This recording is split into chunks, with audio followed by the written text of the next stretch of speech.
I watched her for hours a day. It was her job to be watched. My own work took the back seat to my watching her doing anything. It wasn't just a sexual voyeurism.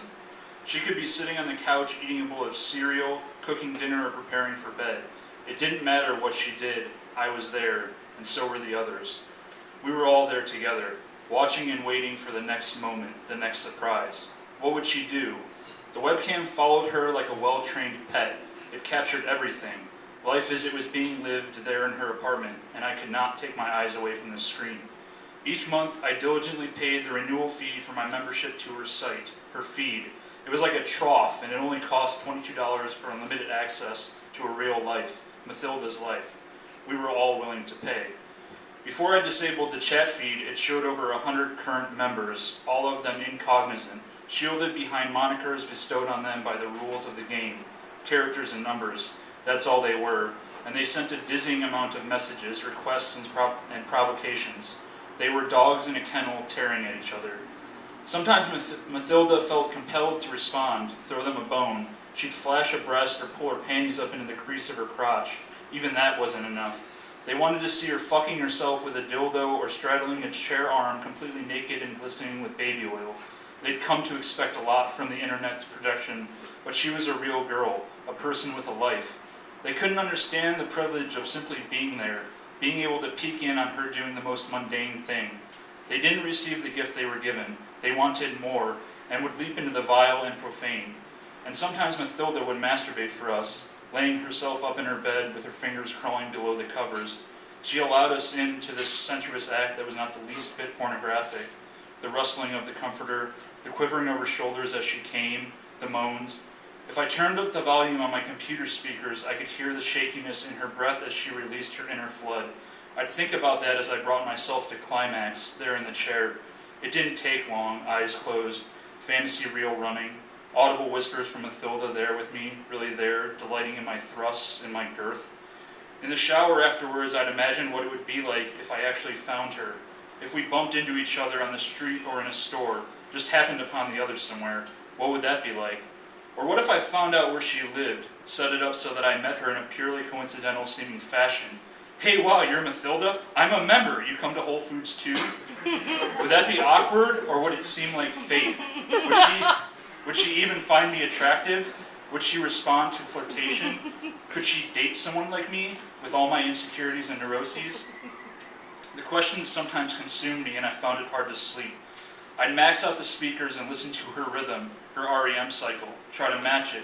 Or I'd sit up and stare at her through the pixelated window, try to put myself next to her, astral project myself into her bed, hover above her like a ghost, disembodied and feeling her warmth through the pure static of my ethereal presence, feeling into my deepest parts. I'd pass out and wake up to find her sitting at the kitchen table reading the New Yorker, eating a protein bar, laughing with such a childlike innocence at the cartoons it echoed with profundity. At work, I'd have her feed pulled up in a background window and watch during lulls and customer calls. At the peak of the afternoon, she usually did some yoga or went out for a walk. The camera never followed into the outside world. It stayed at her desk where she'd post a note explaining what she was doing, where she was, and when she would be back. She never left us without word. Mathilda was also an artist. Some days I'd pull up the window to find her working on a painting, large abstract work she'd had great success in showing and selling. I visited the gallery websites and could scroll through thumbnails of her work. Some had sold for over $2,000. Her presence on the internet was greatly affecting other aspects of her life, and I realized that although she was there with me and with us, all of us, she was also out there in the world, doing things that made her a much more interesting and mysterious person. What I saw was just a fraction of what made her her. She had depths I could never know or imagine. She was realer than real, both present and yet absent, like the deity of Christ bound to flesh and bone. I'd watch her bring the brush down on the canvas. It seemed to move her more than she moved it. Nothing she did felt rehearsed, an effect you sometimes have watching reality television or documentary films. It made me want to do more, inspired me, I guess. There she was, unafraid of who she was and what she did, confident and sure in every way. How could I not feel the draw? How could I not want to try and reach her level of existence? Wouldn't that bring me closer to her in spirit? Mathilda was the realest human being I've ever known, and yet she remained, for all that I knew of her, an abstraction.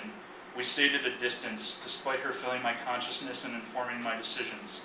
At times, with all the other windows closed out and the chat bar minimized, Mathilda would fill the screen, the frame, and it felt like she'd somehow filled me, entered me through some portal, and we were the only two people in existence, melded together through the high-speed connectivity and 1080 HP resolution, suspended in the ether, the void.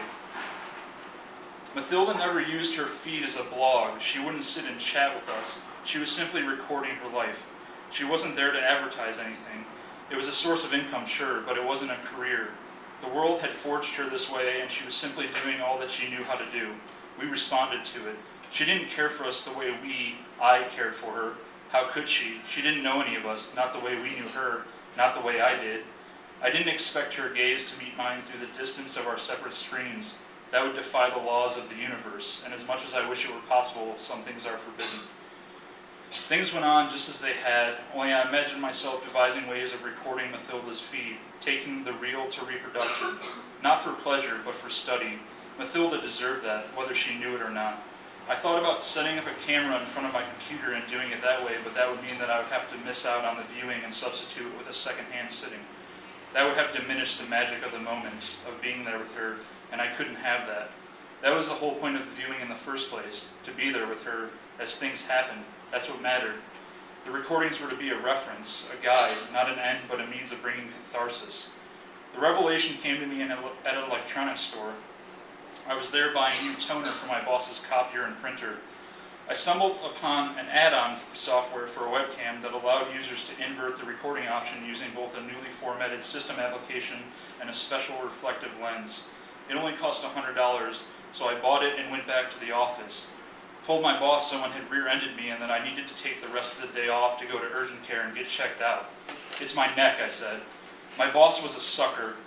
Since technically I wasn't supposed to be off the premises while on the clock and he should have been going to the store to get the supplies himself, he told me to take the rest of the day off and call him when I knew if I need more time. He didn't even tell me to make sure to bring back a note. He just let me go. I left the building smiling and went home with the package. Mathilda was at lunch with her mother. She hated her mother. She'd let us in on several phone conversations, and it was obvious that she and her mother were not the best of friends.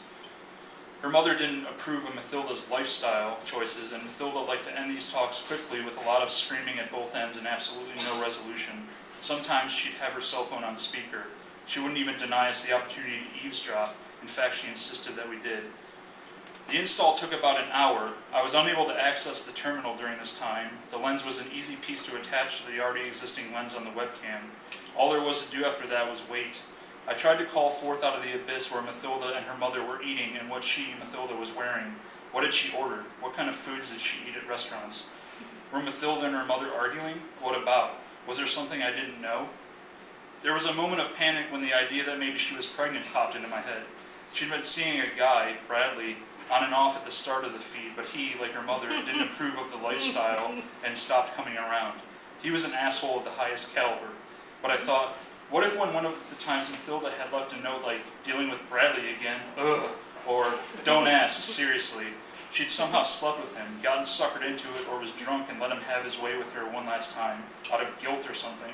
What would that say about her? What if he'd raped her or something, and she was too afraid to come out and say it? Was that why she'd been wearing all those loose-fitting dresses? Was she showing? Luckily, none of this was the case. She was still herself, perfect. She'd allowed us into even her deepest moments. The first recording I made was of her crying after the lunch with her mother. She'd curled herself up in a blanket on her bed and quietly wept. Later, I opened up the chat bar just to see if maybe she'd hinted at what had happened, what was wrong.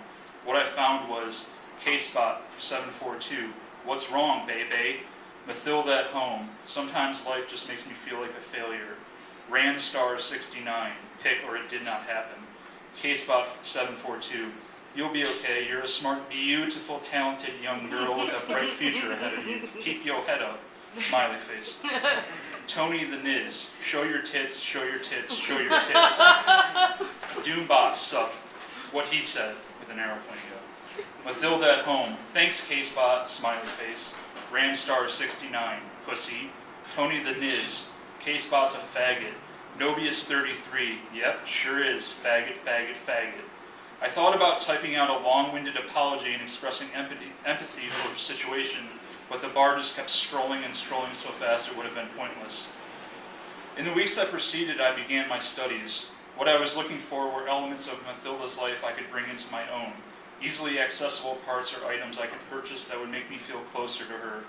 A redwood bedside table from Pier 1 Imports, a bookcase from IKEA, Target bed sheets, a secondhand store writer's desk. I found one that was a near perfect match. A MacBook, art supplies from Utrecht, a body pillow from Bed Bath & Beyond. There were the smaller, more inconspicuous things.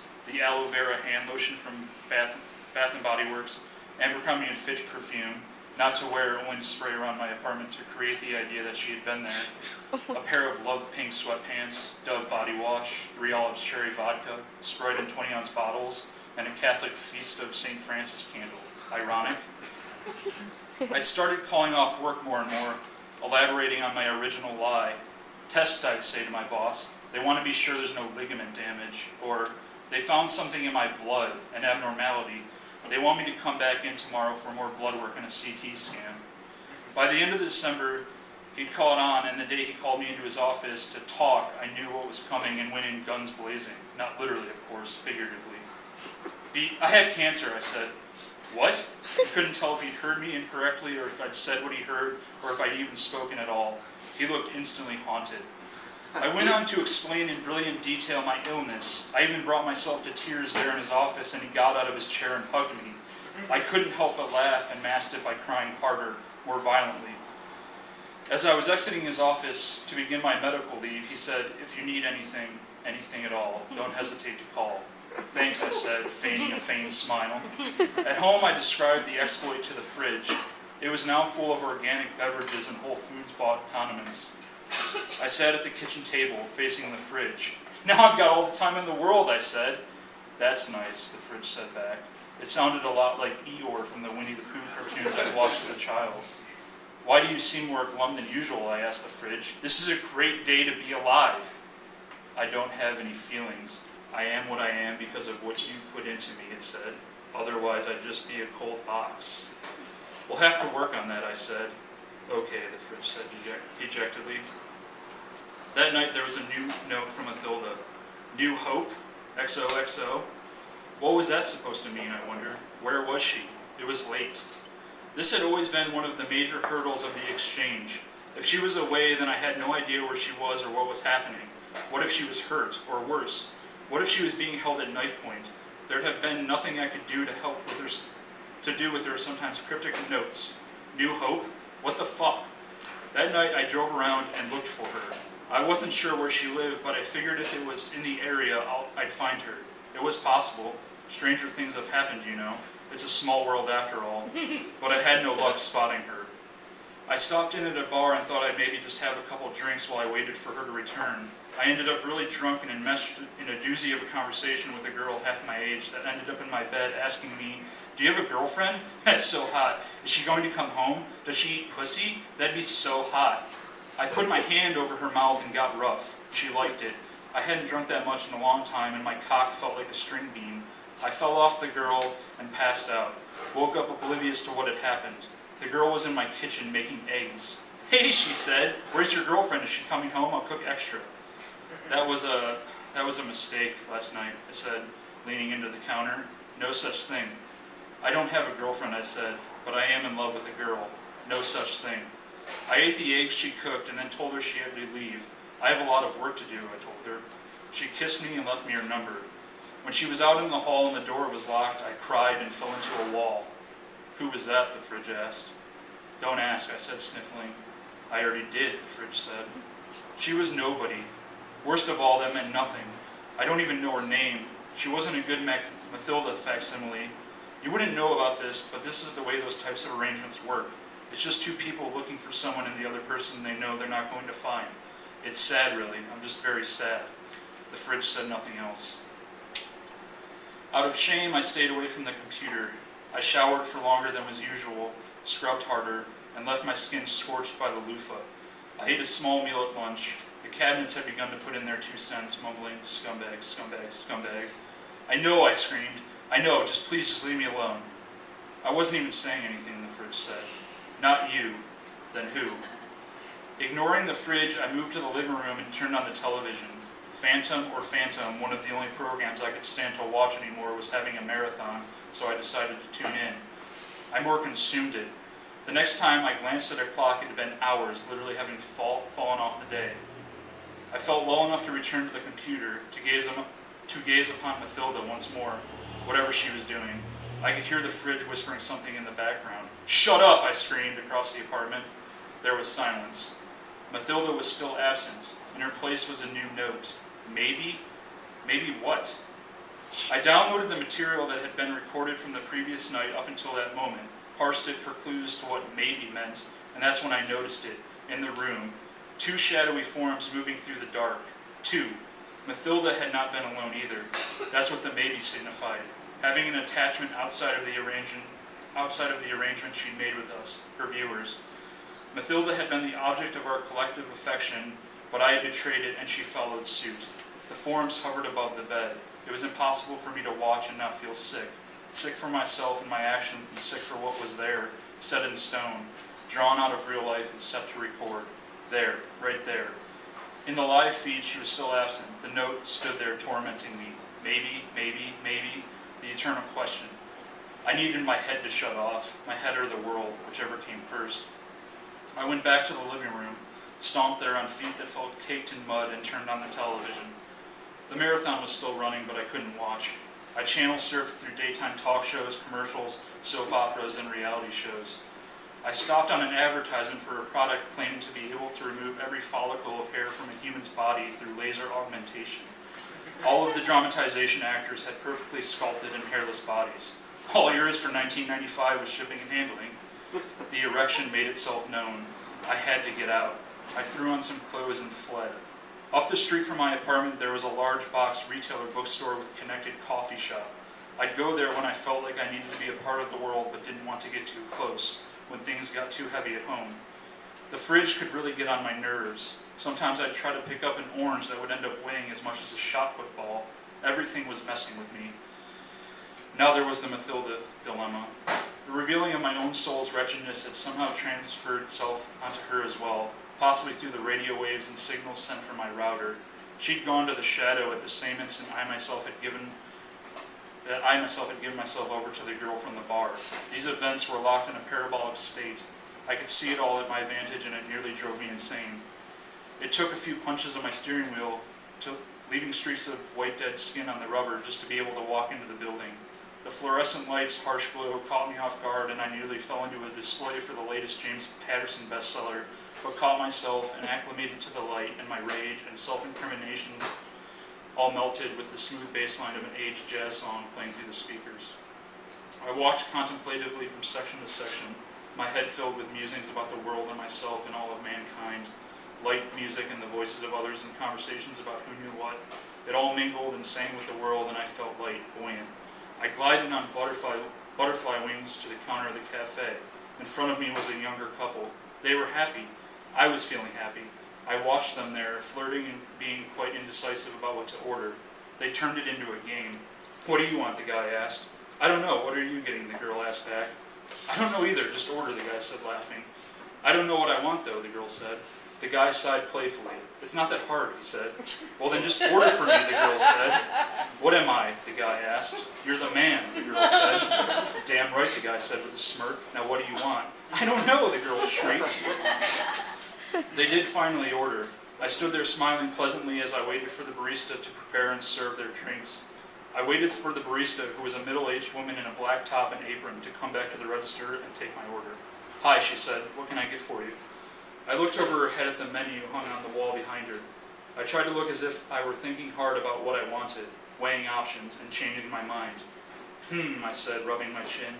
I wanted to look absolutely human, normal, totally supposed to be there doing what I was doing. The barista never got annoyed or sighed or anything. At least she didn't show that she was. I took my time. I said, and paused. Then, "I'll have a..." I stammered. I felt my face sag and my tongue fall out of my mouth. Out of my stomach arose guttural sounds I made no effort to produce. My whole body tightened up. The barista kept her eyes on me, never looking embarrassed or concerned. I kept my eyes on her, focusing as best as I could. We were looking at each other, or rather, I was looking at her, but she did not see me. Thanks.